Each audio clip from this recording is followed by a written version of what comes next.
Hi guys! In today's video, I'm showing you how to check mute account on TikTok.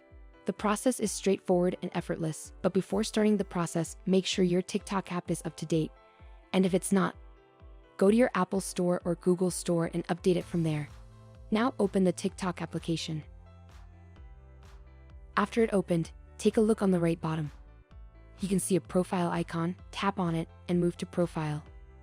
From here, tap on these three lights which are on the top right to open more feature. And in this pop-up, on the last you can see options, settings and privacy, tap on it. In these options, tap on this one, content preferences, which is in the content and display. And here take a look on the last, you can see the option muted account. Tap on it. Here I have not mute any account on my TikTok, so that's why no account is showing here. And here, you can also read accounts you mute will appear here. Posts edit by account you mute will not appear in For You or feed.